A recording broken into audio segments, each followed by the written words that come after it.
Olá, começa agora o programa Vejam Só, transmitido em tempo real pela Rede Internacional de Televisão para quase todo o mundo. O sinal da RIT alcança as 3 Américas, Norte, Central e do Sul, né? Portanto o Brasil inteiro, fora os outros países da América do Sul, o Norte da África, o continente europeu e boa parte da Ásia. A todos os nossos telespectadores, as nossas boas-vindas. Para discutir o assunto de hoje, a produção correu atrás de uma advogada, né, para vir falar da parte jurídica legal do tema. É a doutora Janaína Zanetti Stabenal. Espero que eu tenha acertado o sobrenome dela. Acertou. Boa noite. Tudo bem, doutora? Tudo bem, boa Seja noite. bem-vinda. Obrigada. E do outro lado, o reverendo Ageu Cirilo de Magalhães Júnior, que é ministro da Igreja Presbiteriana e diretor do seminário José Manuel da Conceição. Como é que vai, reverendo? Tudo bem. Tudo bem? Firme? Boa noite. O senhor já conheceu a doutora Sim, Janaína? Boa noite. Vamos nos sentar? Doutora Janaína Zanetti é Stabenal, assim que fala? Isso. É de origem Alemã, mais pomerana. mais detidamente pomerânia. Eu Exatamente. estive, esse final de semana, eu tive o privilégio de ser um dos oradores de um curso de seminário de ciências bíblicas lá no Espírito Santo e fiquei ao lado, né, do Dr. Ernie Seiber, que é luterano e que trabalhou com pomeranos. Ele falou bastante da comunidade pomerana. Então o senhor esteve ao lado dos parentes da família do meu marido.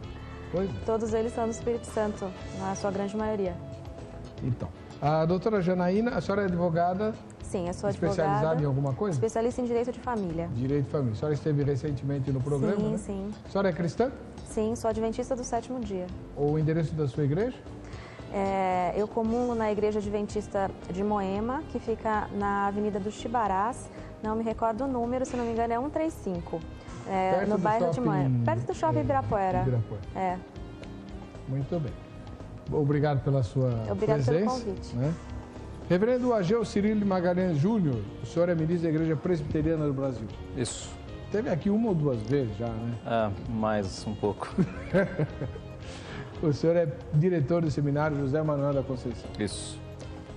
Leciona? Leciono Teologia Sistemática e sou pastor da Igreja Presbiteriana de Vila Guarani, ali no Jabaquara, Avenida Leonardo da Vinci, 2114. Muito bom. Aliás, essa avenida é muito legal porque tem as 2 presbiterianas e tem uma igreja de Cristo também na avenida. Tem. Né? E tem uma adventista também lá na ponta. Igreja Jabaquara. É verdade, a igreja adventista Lá fica em cima. na mesma avenida, né? É verdade. Leonardo da Vinci. É isso mesmo. Perto da farmácia ali, né? Isso, Isso. na virada. É que eu fui pastor da Igreja Presbiteriana Independente, que é vizinha da Igreja Presbiteriana É verdade. ali. Verdade. Né? Muito obrigado pela presença É uma do senhor alegria mais estar uma aqui. vez. Obrigado. O tema é difícil, mas extremamente urgente e sério. Como cristãos devem se posicionar em relação aos recém-adquiridos direitos dos gays e do PL, né, Projeto de Lei 122? Bom, tá bom. Essa foi a matéria da Carla Viana, como sempre, muito boa, né? E só uma correçãozinha aí, né? Os jornalistas de hoje estão viciados em teriam sido, a cidade de Sodoma e Gomorra teriam sido destruídas e tal. Foram, né? Isso é um vício do jornalismo hoje para evitar processo. Então, por exemplo, fulano e tal foi preso porque teria sido flagrado roubando. Ele não teria sido, ele foi flagrado. Se ele roubou ou não, o juiz é que vai dizer depois, né? Mas o jornalista, para evitar, então, abusa do teriam sido. Mas a Sodoma e Gomorra foram, sim, destruídas. Inclusive, os arqueólogos comprovam esse juízo de Deus sobre as 2 cidades. Bem, doutora Janaína Zanetti Stabenal, ajude-nos, por favor. O que, como legisladora, a senhora diria para nós? A senhora também é cristã, casada, né? Sim, Tem filhos? casada, tenho uma filha, Beatriz, de 8 anos. Então, aí, em relação aos recém-adquiridos direitos da comunidade homossexual, né? E ao possível ampliação deles, né? Ad extremo, pelo projeto de lei 122, a senhora, como operadora do direito e cristã, como responde à pergunta de hoje? Deixando de lado a parte polêmica, o direito ele serve e ele nasceu para trazer para dentro da lei todas as questões, situações do dia a dia que estão à margem da lei, que estão fora da lei. E as situações que envolvem relacionamentos de pessoas do mesmo sexo, isso estava fora da lei, estava à margem da lei. E o direito tem que vir para abraçar isso, para legitimar, esses direitos, na verdade. Então, assim, o senhor citou bem no início, duas pessoas que convivem juntas, juntas amealham um patrimônio. Quando se separam, quando uma falece, quando uma adoece, quem vai cuidar desse patrimônio?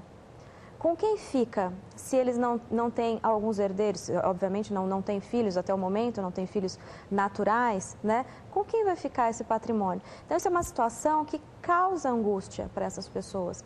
Isso a gente só pensa na parte patrimonial, mas vamos dar um exemplo na área da saúde, né? As pessoas que convivem, que têm um relacionamento com pessoas do mesmo sexo, uma tem plano de saúde porque trabalha em uma empresa, a outra não pode ter porque não é casada formalmente, civilmente. Ora, se convivem juntas, se juntas contribuem para o crescimento do patrimônio, qual é o motivo? Isso nós estamos falando puramente em direito. Qual é o motivo dela não poder fazer parte, então, do plano de saúde daquele companheiro ou daquela companheira? Como dependente. Como seu dependente. Então, foi isso que o STF fez. Sim. Estendeu, reconheceu as uniões estáveis, né? Entre pessoas do mesmo sexo, como dando a elas os mesmos direitos que já dava às uniões estáveis heterossexuais. Exatamente. Eu vou ouvir o pastor, porque eu sei que a senhora deixou para depois o outro lado, né, que é o PL 122. Reverendo Ageu Cirilo Magalhães Júnior, e o senhor como professor de teologia e ministro da Igreja Presbiteriana do Brasil, dirigindo um seminário, aliás, um seminário que leva o nome do primeiro pastor brasileiro, né? Ordenado no Brasil. Que era padre, né? Era padre. José Manuel da Conceição foi padre. É verdade. Então, como é que o senhor responde a pergunta? Essa pergunta, olha, Heber, eu creio que o crente, se ele se vir diante de uma lei que vai contra a Escritura, o conselho de todo pastor que eu acho está nos assistindo vai ser para que nós desobedeçamos às leis. E nós estamos numa situação estamos às vésperas, se isso for aprovado, de desobediência civil mesmo. Porque a Bíblia diz que antes importa obedecer a Deus do que a homens. Então, o Supremo Tribunal aprovou a entidade familiar para os homossexuais. O PL 122 tem alguns absurdos que a gente deve tratar no programa. E um deles é proibir que as pessoas se manifestem contra a prática homossexual. E eu tenho observado os meus amigos pastores e muitos crentes que nós estamos prontos para ser presos. Se esse projeto passar, nós não vamos nos calar e vamos continuar chamando o homossexualismo de pecado, porque é isso que a Bíblia nos diz, não é? Então, o nosso conselho é esse, é desobedecer ao Estado se essa lei passar. E sermos presos se for necessário. Agora, em relação ao que o STF já fez, acho que nós não precisamos nos posicionar ou fazer nada contra, porque é uma regulamentação quase que patrimonial, né? Verdade, parece-me que não afeta as igrejas, essa entidade familiar. Embora, eu conversava com a doutora, é muito triste nós percebermos que agora abriu-se um espaço para a adoção de crianças. E a gente perceber que o Estado que deveria ser o guardião das nossas crianças, ele passar a entregar uma criança dentro de uma relação que aos olhos bíblicos e aos olhos de Deus não é uma relação saudável. Então, essa decisão do STF não é tão tranquila assim como tantos líderes evangélicos vêm dizendo por aí. De forma alguma. E, aliás, basta uma pesquisa rápida na internet para perceber alguns juristas do peso de Ives Gandra, por exemplo, mostrando que eles usurparam os direitos deles. Usurparam os direitos, aquilo que cabia. Isso. Porque na interpretação desse jurista, eu não quero entrar em área da doutora, mas na interpretação dele, o Supremo ele deveria decidir questões de dúvida, questões que estão no vácuo. E lá na Constituição é bem claro quando determina-se que família é a união de um homem e de uma mulher. Onde é que está o vácuo? E é importante a gente perceber que a Constituição, ela diz que o Estado é o protetor da família. Por quê? Porque é por causa da família, que é a base da sociedade, que há população para formar o Estado. Países europeus estão tomando medidas porque está faltando população, está morrendo mais gente do que nasce. Então, é um bem do país. Mas eles não querem imigrantes, né? Pois é. Mas eles incentivam para que haja povo. E a relação homossexual não gera povo, não gera prole. Então, por isso que a família é um bem do Estado e é protegida pela Constituição. Tá.